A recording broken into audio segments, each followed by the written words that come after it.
దైవజనమా, 2025 సంవత్సరం ఏ సమస్యలు నిన్ను తరుముతూ వచ్చాయో, ఫిలిష్తీ లాంటి ఏ ఆపదలు నిన్ను తరుముతూ వచ్చాయో, ఆర్థిక సమస్యల్లో నల్లగొట్టబడ్డావేమో, అనారోగ్య సమస్యల్లో నల్లగొట్టబడ్డావేమో, భార్యాభర్తల మధ్యలో అసమాధానపు సమస్యలతో నల్లగొట్టబడ్డావేమో, ఆర్థికంగా చితికిపోయి, పంట నష్టపోయి, వ్యాపారంలో చితికిపోయి, ఏ కోణంలో చూసినా ఒక చితికిపోయిన వ్యక్తిగా శ్రమల మధ్యలో కొట్టవిట్టాడుతూ ఒకవేళ ఈ రాత్రి ప్రార్థనకు వచ్చావేమో, పెరాజీములో యెహోవా లేచినట్లుగా, గిబియోనులో యెహోవా రేగినట్లుగా ఈ రాత్రి నీ పక్షమై నీ దేవుడు రేగి నీ ప్రతి సమస్య చెత్త కొట్టుకొని పోయినట్లుగా కొట్టుకొని పోయేటట్లు ఈ రాత్రి దేవుడు కార్యం చేయునుగాక.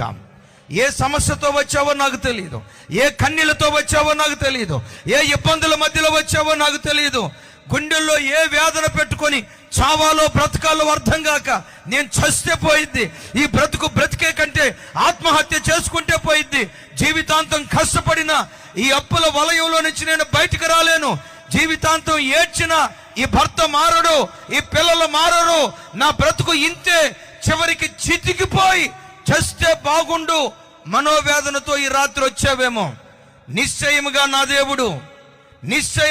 దేవుడు పెరాజీములో లేచినట్లుగా నీ పక్షాన దేవుడు లేచునుగాక, నీ పిల్లల పక్షాన దేవుడు లేచునుగాక, నీ కుటుంబ పక్షాన దేవుడు లేచునుగాక.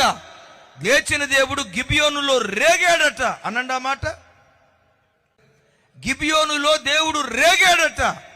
కాలాలు మారినా మారని దేవుడు గిబియోనులో రేగినట్లుగానే నీ కుటుంబ పక్షాన, నీ పిల్లల పక్షాన, నీ కుమార్తెల పక్షాన, నీ ఆర్థిక విషయంలో నా దేవుడి రాత్రి రేగునుగాక.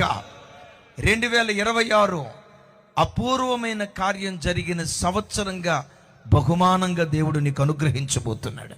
ఒక ఆశ్చర్యమైన కార్యం నీ కుటుంబంలో నా దేవుడు జరిగించునుగాక.